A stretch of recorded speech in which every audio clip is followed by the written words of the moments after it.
Hi, ಎಲ್ಲರಿಗೂ ಕಥಾಕನಜ YouTube ಚಾನಲ್ಗೆ ಆತ್ಮೀಯವಾದ ಸ್ವಾಗತ.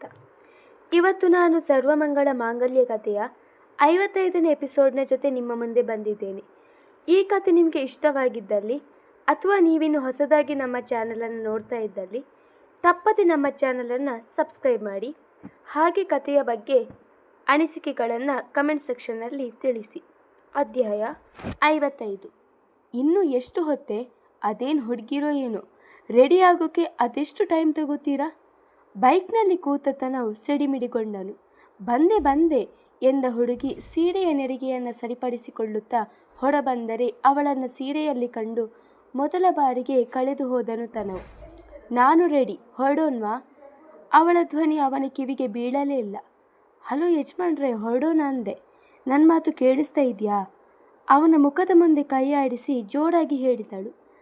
ತಕ್ಷಣ ತಲೆಯನ್ನು ಕೊಡವಿಕೊಂಡವನು ವಾಸ್ತವಕ್ಕೆ ಮರಳುತ್ತಾ, ಸರಿ ಹತ್ತು ಬಾ ಎಂದನು.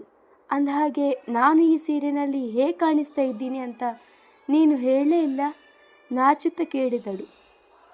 ಗೂಬೆ ಯಾವತ್ತಿದ್ರೂ ಗೂಬೇನೆ, ಸುಮ್ಮನೆ ಹತ್ತೆ, ಮೊದಲೇ ಲೇಟ್ ಆಗಿದೆ ಎಂದು ಗೊನಗಿದವನ ಬೆನ್ನಿಗೆ ಪುಟ್ಟ ಏಟು ಕೊಟ್ಟವಳು, ಹೋಗಿ ನಿನ್ನ ಹತ್ರ ಕೇಳಿದ್ನಲ್ಲ, ಹೊಡ್ಕೋಬೇಕು ನನ್ನ ಚಪ್ಪಲೀಲಿ, ಕತ್ತೆಗೆ ಹೇಗೆ ಗೊತ್ತಾಗಬೇಕು ಕಸ್ತೂರಿ ವಾಸನೆ ಎಂದವಳು ಮುಖ ಸಿಂಡರಿಸಿ ಬೈಕ್ ಹತ್ತಿ ಕೂತರೆ ಕನ್ನಡಿಯಲ್ಲಿ ಅವಳ ಮುಖ ಕಂಡು ಅವನ ತುಟಿಯಂಚಲ್ಲಿ ನಗು ಮೂಡಿತ್ತು. ಮರು ಮಾತಾಡದೆ ಬೈಕ್ ಓಡಿಸಿದನು. ಪಾರ್ಥನ ಕಣ್ಣುಗಳು ನಿಮಿಷಕ್ಕೊಂದು ಬಾರಿಯಂತೆ ಬಾಗಿಲ ಬಳಿ ಹೋಗುತ್ತಿದ್ದವು. ಬರಬೇಕಾದವರು ಎಲ್ಲರೂ ಬಂದಿದ್ದರು, ಆದರೆ ಭ್ರಮ ಒಬ್ಬಳನ್ನು ಬಿಟ್ಟು. ಅದೇಕೋ ಅವಳ ಅನುಪಸ್ಥಿತಿ ಅವನನ್ನು ಹುಚ್ಚನಾಗಿಸಿ ಬಿಟ್ಟಿತು. ಪಾರ್ಥ, ಯಾರನ್ನು ಹುಡುಕ್ತಾ ಇದ್ದೀಯೋ? ತಮ್ಮನ ನಡವಳಿಕೆ ಕಂಡು ಕೇಳಿದಳು ಗಮ್ಯ. ಯಾರಿಗೂ ಇಲ್ಲಕ್ಕ, ಬಿಸ್ನೆಸ್ ಪಾರ್ಟ್ನರ್ಸ್ ಎಲ್ಲರೂ ಬಂದ್ರ ಅಂತ ನೋಡ್ತಾ ಇದ್ದೆ ಎಂದು ಸುಳ್ಳು ಹೇಳಿದವನ ಹೃದಯ ಕೊರೆಯುತ್ತಿತ್ತು. ಅಂದಹಾಗೆ ಭ್ರಮ ಎಲ್ಲಿದ್ದಾಳಿನಿ? ಎಲ್ಲೂ ಕಾಣಿಸ್ತಾ ಇಲ್ಲ. ಅವಳ ಗೈರು ಹಾಜರಿ ಕಂಡು ಕೇಳಿದಳು ಗಮ್ಯ. ನಾನು ಆಗ್ಲಿಂದ ಅದನ್ನೇ ಕೇಳಬೇಕು ಅಂತಿದ್ದೆ, ಎಲ್ಲಿ ಭ್ರಮ? ಅವಳ ಗೈರು ತನವನ ಗಮನಕ್ಕೂ ಬಂದಿತ್ತು. ಹೌದು, ನಮ್ಮ ಚೋಟು ಎಲ್ಲಿ ಎಂದು ಕೇಳಿದ ಮೇಘರವರು, ಧಾರಿಣಿ, ಅವಳಿಗೊಂದು ಫೋನ್ ಮಾಡಮ್ಮ, ಇವತ್ತು ಫಂಕ್ಷನ್ ಇದೆ ಅನ್ನೋದು ಅವಳಿಗೂ ಗೊತ್ತು, ಆದರೂ ಈ ಹುಡುಗಿ ಯಾಕಿನ್ನೂ ಬಂದಿಲ್ಲ ಎಂದು ಚಿಂತಾಕ್ರಾಂತರಾದರು. ಅಷ್ಟರಲ್ಲಿ ಅವಳ ಆಗಮನ ಆಗಿತ್ತು. ಸಮಾಧಾನ, ನಾನು ಬಂದೆ ಎಂದವಳು ಕೇಸರಿ ಬಣ್ಣದ ತುಂಬು ತೋಳಿನ ಅನರ್ಕಲಿ ತೊಟ್ಟು ಮುದ್ದಾಗಿ ಕಾಣುತ್ತಿದ್ದಳು. ಅವಳನ್ನು ಕಂಡೊಡನೆ ಮನೆಯವರೆಲ್ಲರ ಮುಖವು ಅರಳಿತ್ತು. ಪಾರ್ಥನಿಗೂ ಅವಳನ್ನು ಕಂಡು ತುಸು ಸಮಾಧಾನವಾಗಿತ್ತು. ಏನಮ್ಮ ಭ್ರಮ, ಮನೇಲಿ ಫಂಕ್ಷನ್ ಇಟ್ಕೊಂಡು ಇಷ್ಟು ತಡ ಆಗಿ ಬರೋದಾ ಕೇಳಿದರು ನೀಲ. ಇಲ್ಲ ಆಂಟಿ, ಅಪ್ಪ ಕಾಲ್ ಮಾಡಿದ್ರು, ತುಂಬ ದಿನ ಆಗಿತ್ತಲ್ಲ ಅವರ ಹತ್ರ ಮಾತಾಡಿ, ಹಾಗೆ ತುಂಬ ಮಾತಾಡಿಬಿಟ್ಟೆ, ಸಾರಿ, ನಿಮ್ಮನ್ನು ತುಂಬ ಕಾಯಿಸಿಬಿಟ್ಟೆ ಅನಿಸುತ್ತೆ ಎಂದಳು ಮುಖ ಸಣ್ಣದು ಮಾಡಿ. ನೀನು ಬಂದಿಲ್ಲ ಅಂತ ಹೇಳಿ ನಮ್ಮ ಪಾರ್ಥ ಇನ್ನೂ ಎಂಗೇಜ್ಮೆಂಟ್ ಮಾಡಿಕೊಂಡೇ ಇಲ್ಲ ಎಂದು ತಮ್ಮನ ಜೊತೆ ಅವಳ ಕಾಲನ್ನು ಎಳೆದನು ಪ್ರಣವ್. ಒಂದು ಕ್ಷಣ ಅವನ ಮಾತು ಕೇಳಿ ಇಬ್ಬರ ಮುಖವು ವಿವರ್ಣವಾಯಿತು. ಅವಳ ಮನದ ತಲ್ಲಣಗಳ ಅರಿವಿಲ್ಲದವರು ಆ ಮಾತನ್ನು ತಮಾಷೆಯಾಗಿ ತೆಗೆದುಕೊಂಡು ಜೋರಾಗಿ ನಕ್ಕರು. ಮನೆಯೇ ನಗುವಿನ ಕಡಲಾಯಿತು. ಸರಿ ಪಾರ್ಥ, ರಶ್ಮಿ, ಇಬ್ಬರು ರಿಂಗ್ ಬದಲಾಯಿಸಿಕೊಳ್ಳಿ ಎಂದು ಆದೇಶ ಇಟ್ಟರು ರಾಮ್. ಸರ್ವಾಲಂಕಾರ ಭೂಷಿತೆಯಾಗಿದ್ದ ರಶ್ಮಿ ನಾಚುತ್ತಲೇ ಅವನ ಬೆರಳಿಗೆ ಉಂಗುರ ತೊಡಿಸಿದರೆ ಅವಳ ಕೈಗೆ ಉಂಗುರ ತೊಡಿಸಲು ತಬ್ಬಿಬ್ಬಾದನು ಪಾರ್ಥ. ಏನಾಯಿತು ಪಾರ್ಥ, ಅವಳ ಕೈಗೆ ಉಂಗುರ ತೊಡಿಸು ಎಂದರು ಶ್ಯಾಮ್. ಮನಸ್ಸಿಲ್ಲದ ಮನಸ್ಸಿನಿಂದಲೇ ಅವಳ ಕೈಗೆ ಉಂಗುರ ತೊಡಿಸಿದನು ಪಾರ್ಥ. ಎಲ್ಲರೂ ಸಂಭ್ರಮದಿಂದ ಚಪ್ಪಾಳೆ ತಟ್ಟಿದರೆ ಧಾರಿಣಿಯ ಪಕ್ಕ ನಿಂತು ಚಪ್ಪಾಳೆ ತಟ್ಟುತ್ತಿದ್ದ ಭ್ರಮಳ ಹೃದಯದೊಳಗೆ ಸಂಕಟದ ಅಲೆಯೊಂದು ಎಬ್ಬಿತ್ತು. ಆ ಸಂಕಟಕ್ಕೆ ಹೆಸರಿಡಲು ತಡಕಾಡಿ ಸೋತಳು ಹುಡುಗಿ. ಒಟ್ಟಿನಲ್ಲಿ ಯಾವುದೇ ವಿಘ್ನ ಇಲ್ಲದೆ ನೆರವೇರಿತು ಅವರಿಬ್ಬರ ನಿಶ್ಚಿತಾರ್ಥ. ಬೆಳಿಗ್ಗೆಯಿಂದ ಓಡಾಡಿ ಸುಸ್ತಾಗಿದ್ದಳು ಧಾರಿಣಿ. ಅವಳು ತೊಟ್ಟಿರುವ ಒಡವೆ, ಉಟ್ಟಿರುವ ಸೀರೆ ಎಲ್ಲವೂ ದುಬಾರಿಯದ್ದೇ, ಆದರೆ ಅವಳಿಗೆ ಚಿತ್ರಹಿಂಸೆಯನ್ನು ನೀಡುತ್ತಿದ್ದವು. ಪ್ರಣವ್ ಆಗಲೇ ಊಟ ಮುಗಿಸಿ ಕೋಣೆಗೆ ಬಂದಿದ್ದನು, ಆದರೆ ಅವಳು ಮಾತ್ರ ಎಲ್ಲ ಕೆಲಸವನ್ನು ಮುಗಿಸಿ ಕೋಣೆಯೊಳಗೆ ಬರುವಷ್ಟರಲ್ಲಿ ತಡವಾಗಿತ್ತು. ಕೋಣೆಯೊಳಗೆ ಬಂದವಳೆ ಕನ್ನಡಿಯ ಮುಂದೆ ನಿಂತು ಮೈಗೆ ಚುಚ್ಚಿ ಹಿಂಸಿಸುತ್ತಿದ್ದ ಒಡವೆಗಳನ್ನು ಬಿಚ್ಚತೊಡಗಿದಳು. ಎಂಗೇಜ್ಮೆಂಟ್ ತುಂಬ ಚೆನ್ನಾಗಿ ನಡೀತಲ್ಲ, ಅವರಿಬ್ಬರ ಜೋಡಿ ನೋಡುವುದಕ್ಕೆ ತುಂಬಾ ಚೆನ್ನಾಗಿದೆ ಅಲ್ವಾ ಕೇಳಿದಳು ಕಿವಿಯೋಲೆ ಬಿಚ್ಚುತ್ತ. ಬರೀ ಜೋಡಿ ನೋಡೋಕ್ಕೆ ಚೆನ್ನಾಗಿದ್ರೆ ಸಾಕಾ? ಅವರ ಮುಂದಿನ ವೈವಾಹಿಕ ಜೀವನನೂ ಚೆನ್ನಾಗಿರೋದು ಬೇಡವಾ? ಕೈಗಳನ್ನು ತಲೆಗೆ ಆಧಾರವಾಗಿಟ್ಟು ಮಲಗಿದ್ದವನು ಅಲ್ಲಿಂದಲೇ ಕೇಳಿದನು. ಅವನ ಮಾತಿಗೆ ತಬ್ಬಿಬ್ಬಾದವಳು, ಯಾಕೆ ಹೀಗೆ ಕೇಳ್ತಾ ಇದ್ದೀರಾ? ಅವಳಿಗೆ ಏನಾಗಿದೆ ಕೇಳಿದಳು. ಅವರಿಗೇನೂ ಆಗಿಲ್ಲ, ಆದರೆ ಪಾರ್ಥನನ್ನು ಗಮನಿಸಿದ್ಯಾ ನೀನು? ಅವನನ್ನು ನೋಡ್ತಾ ಇದ್ರೆ ಅವನಿಗೆ ಈ ಮದುವೆ ಇಷ್ಟ ಇಲ್ಲ ಅಂತ ಅನ್ನಿಸ್ತಿದೆ. ತುಂಬ ಮಂಕಾಗಿದ್ದ. ನನಗೆ ಅನಿಸುತ್ತೆ ದೊಡ್ಡಪ್ಪ ಮತ್ತು ಡ್ಯಾಡ್ ಹೇಳಿದ್ದಕ್ಕೆ ಅವಳ ಖುಷಿಗೋಸ್ಕರ ಈ ಮದುವೆಗೆ ಒಪ್ಪಿಕೊಂಡ ಅಂತ. ಮುಂದೊಂದು ದಿನ ಅವರ ಜೀವನನೂ ನಮ್ಮಿಬ್ಬರ ಥರ ಆಗೋದ್ರಲ್ಲಿ ಸಂಶಯ ಇಲ್ಲ. ಏನು ಮಾಡೋದು, ಎಲ್ಲ ಹಣೆಬರಹ. ದೊಡ್ಡವರ ಹಠಕ್ಕೆ ಮಕ್ಕಳ ಜೀವನ ಬಲಿಯಾಗ್ತಾ ಇದೆ ಎಂದನು ಪ್ರಣವ್ ಸೂಡುದಿಟ್ಟಿಸುತ್ತ. ಅವನ ಮಾತು ಕೇಳಿ ಒಂದು ಕ್ಷಣ ದಂಗಾದಳು ಧಾರಿಣಿ. ಆದರೆ ಪ್ರಣವ್, ನನಗೇನು ಹಾಗೆ ಅನ್ನಿಸ್ತಿಲ್ಲ. ಪಾರ್ಥ ಹಾಗೆಲ್ಲ ಯಾರೊದ್ದ ಮಾತಿಗೆ ಕಟ್ಟು ಬೀಳೋನಲ್ಲ. ಇಷ್ಟ ಇಲ್ಲದಿರ್ತಿದ್ರೆ ಎಂಗೇಜ್ಮೆಂಟ್ಗೆ ಅವನು ಒಪ್ಪಿಗೆನೇ ಕೊಡ್ತಾ ಇರಲಿಲ್ಲ ಎಂದಳು. ಏನಪ್ಪ, ನನಗೆ ಅನಿಸಿದ್ದನ್ನು ನಾನು ಹೇಳಿದೆ ಅಷ್ಟೇ. ಅವರವರ ಜೀವನ ಅವರವರ ಇಷ್ಟ, ನನಗೆ ಯಾಕೆ ಎಂದವನು ಕಣ್ಣು ಮುಚ್ಚಿದರೆ ತಟ್ಟನೆ ಅದೇನು ನೆನಪಾಗಿತ್ತು.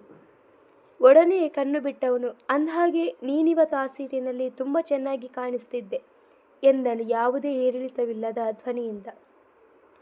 ಅವನ ಮಾತು ಕೇಳಿ ಅವಕ್ಕಾದಳು ಹುಡುಗಿ. ಈಗಲೂ ಅವಳಿಗೆ ನಂಬಲಾಗುತ್ತಿಲ್ಲ ಈ ಮಾತನ್ನು ಅವನೇ ಹೇಳಿದನೆಂಬುದನ್ನು. ಏನಂದ್ರಿ ನೀವು? ಕಣ್ಣು ಕಿರುದಾಗಿಸಿ ಕೇಳಿದಳು. ಇವತ್ತು ತುಂಬ ಚೆನ್ನಾಗಿ ಕಾಣಿಸ್ತಿದ್ದೆ ಅಂದೆ ಎಂದನು.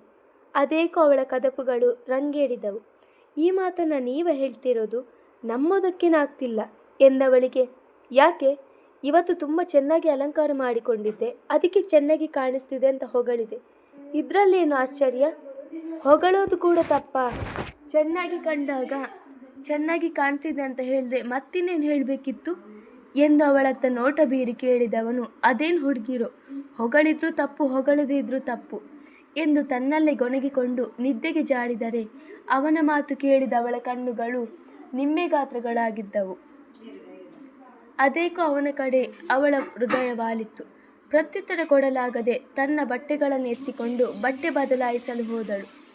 ಸೀರೆಯನ್ನು ಬದಲಾಯಿಸಿ ಪ್ಲಾಜಾ ಪ್ಯಾಂಟ್ ಮೇಲೊಂದು ಟಾಪ್ ಹಾಕಿಕೊಂಡ ಹುಡುಗಿ ತನ್ನ ಚಾಪೆ ಹಾಸಿ ಮಲಗಿದ್ದವನನ್ನೇ ಎವೆ ಇಕ್ಕದೆ ನೋಡತೊಡಗಿದಳು.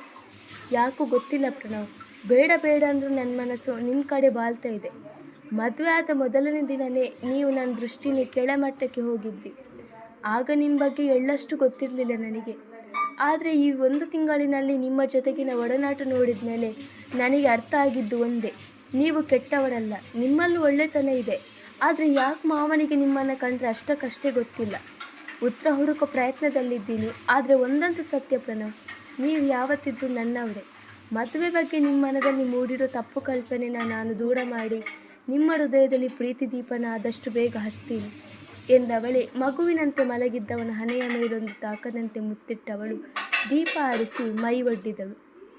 ಬಿಸ್ನೆಸ್ ಪಾರ್ಟ್ನರ್ ಕರುಣಾಕರವನ ಮಗಳು ರಶ್ಮಿಯ ಜೊತೆ ಪಾರ್ಥನ ನಿಶ್ಚಿತಾರ್ಥ ಆದ ನಂತರ ಅವನ ಜೊತೆ ಹೆಚ್ಚು ಮಾತನಾಡುವುದನ್ನೇ ಬಿಟ್ಟಿದ್ದಳು ಭ್ರಮ. ಯಾರು ಏನೇ ಹೇಳಿದರೂ ತಿರುಗಿಸಿ ಯಾವುದಾದರೂ ಒಂದು ರೀತಿಯಲ್ಲಿ ಉತ್ತರ ನೀಡುತ್ತಿದ್ದ ಹುಡುಗಿ ಸಂಪೂರ್ಣವಾಗಿ ಮೌನಕ್ಕೆ ಶರಣಾಗಿದ್ದಳು. ಅವಳ ಈ ಬದಲಾವಣೆಯನ್ನು ಪಾರ್ಥ ಕೂಡ ಗಮನಿಸಿದ್ದನು. ಎಷ್ಟು ಬೇಕು ಅಷ್ಟೇ ಮಾತನಾಡುವುದು. ತಾನೆಷ್ಟೇ ಕಾಡಿಸಿ ಮಾತನಾಡಿಸಲು ನೋಡಿದರೂ ಅವಳು ಹೆಚ್ಚು ಮಾತನಾಡುತ್ತಿರಲಿಲ್ಲ. ಅವಳ ಈ ಮೌನ ಅವನನ್ನು ಹುಚ್ಚನನ್ನಾಗಿ ಬಿಟ್ಟಿಸಿತ್ತು. ಇದರ ಬಗ್ಗೆ ತನ್ನ ಬಗ್ಗೆಯೂ ಮಾತನಾಡಿದ್ದ. ನಿನಗೆ ರಶ್ಮಿ ಜೊತೆ ಎಂಗೇಜ್ಮೆಂಟ್ ಆಯ್ತಲ್ಲ ಪಾರ್ಥ, ಅದಕ್ಕೋಸ್ಕರ ನಿನ್ನ ಜೊತೆ ಜಾಸ್ತಿ ಸಲುಗೆಯಿಂದ ಮಾತಾಡೋದನ್ನು ನಿಲ್ಲಿಸಿದ್ದಾಳೆ ಅನಿಸುತ್ತೆ. ಬೇರೇನೂ ವಿಷಯ ಇರಲು ಸಾಧ್ಯ ಇಲ್ಲ. ಇನ್ನೊಂದು ಕೆಲವೇ ದಿನಗಳಲ್ಲಿ ಮದುವೆ ಆಗ್ತಾ ಇದ್ದೀಯಾ, ಅಲ್ಲಿ ತನಕ ಹ್ಯಾಪಿ ಆಗಿರು ಎಂದು ಅವನಿಗೆ ಸಮಾಧಾನ ಪಡಿಸಿದ್ದನು ತನು. ಆದರೆ ಅವನ ಮಾತಿನಿಂದ ಅವನ ಮನಸ್ಸು ಎಳ್ಳಷ್ಟು ಸಮಾಧಾನಗೊಂಡಿರಲಿಲ್ಲ. ಕ್ಯಾಬಿನ್ನಲ್ಲಿ ಹಣೆಗೆ ಮುಷ್ಟಿ ಬಿಗಿ ಹಿಡಿದು ಕಣ್ಣು ಮುಚ್ಚಿ ಕೂತಿದ್ದವನು ಅವಳ ಬಳಿ ಮನಸ್ಸು ಬಿಚ್ಚಿ ಮಾತನಾಡಲೇಬೇಕೆಂದು ಅವಳನ್ನು ಬರಲು ಹೇಳಿದ್ದನು. ಅದರಂತೆಯೇ ಅವನ ಕ್ಯಾಬಿನ್ಗೆ ಬಂದಿದ್ದಳು ಭ್ರಮ. ಸರ್ ಎಂದು ಮೆತ್ತಗೆ ಕರೆದಳು. ಎಂದಿನಂತೆ ಇರಲಿಲ್ಲ ಅವಳ ಧ್ವನಿ. ತಕ್ಷಣ ಎಚ್ಚೆತ್ತು ಅವಳನ್ನೊಮ್ಮೆ ಸೂಕ್ಷ್ಮವಾಗಿ ದಿಟ್ಟಿಸಿದವನು, ನನ್ನ ರಶ್ಮಿ ಜೋಡಿ ಹೇಗಿದೆ ಕೇಳಿದನು. ಒಂದು ಕ್ಷಣ ತಬ್ಬಿಬ್ಬುಗೊಂಡವಳು ಚೆನ್ನಾಗಿದೆ ಸರ್ ಎಂದಳು. ಸಮಾಧಾನವಾಗಲಿಲ್ಲ ಅವನಿಗೆ. ಏನಾಗಿದೆ ನಿಂಗೆ? ಇತ್ತೀಚೆಗೆ ಯಾಕೆ ನನ್ನ ಹತ್ರ ಸರಿಯಾಗಿ ಮಾತಾಡ್ತಿಲ್ಲ ಕೇಳಿದನು ಕೋಪದಿಂದ. ಅವನ ಕೋಪಕ್ಕೆ ವಿಚಲಿತಳಾಗಲಿಲ್ಲ ಅವಳು. ಕೈಯಲ್ಲಿ ಹಿಡಿದಿದ್ದ ಫೈಲ್ನ ಅವನ ಮುಂದೆ ಹಿಡಿದವಳು, ಸರಿ, ಫೈಲ್ನ ಕರೆಕ್ಷನ್ ಮಾಡಿದ್ದೀನಿ, ಒಂದ್ಸಲ ನೀವು ಚೆಕ್ ಮಾಡಿ ನೋಡಿ ಹೇಳಿ ಎಂದಳು. ತನಗೂ ಅವನ ಮಾತಿಗೂ ಯಾವುದೇ ಸಂಬಂಧ ಇಲ್ಲ ಎಂಬಂತೆ. ಕೋಪದಿಂದ ಕುದ್ದು ಹೋದನು ಪಾರ್ಥ. ಎದ್ದು ಅವಳ ತೋಳನ್ನು ಬಲವಾಗಿ ಅದುಮಿದವನು, ನಾನೇನು ಕೇಳ್ತಾ ಇದ್ದೀನಿ, ನೀನೇನು ಹೇಳ್ತಾ ಇದ್ದೀಯಾ? ತಲೆ ಕೆಟ್ಟಿದ್ದೆ ನಿಂಗೆ? Are you mad? ಕೇಳಿದನು. ಅವಳು ನೋವಿನಿಂದ ಮುಖ ಕಿರುಚಿದಳು. ತಕ್ಷಣ ಅವಳನ್ನು ಬಿಟ್ಟವನು ಸರಿದು ನಿಂತು ಹಣೆ ತೀಡಿಕೊಂಡನು. ನಾನ್ಯಾಕೆ ಇಷ್ಟೊಂದು ಓವರ್ ಆಗಿ ರಿಯಾಕ್ಟ್ ಮಾಡ್ತಾ ಇದ್ದೀನಿ? ತನ್ನಲ್ಲೇ ಪ್ರಶ್ನಿಸಿಕೊಂಡವನು ಈಗಲಾದರೂ ಅವಳು ತನ್ನ ಮೇಲೆ ಕೋಪ ಮಾಡಿಕೊಂಡು ಅತ್ತು ರಂಪಾಟ ಮಾಡುತ್ತಾಳೆ ಎಂದುಕೊಂಡಿದ್ದನು.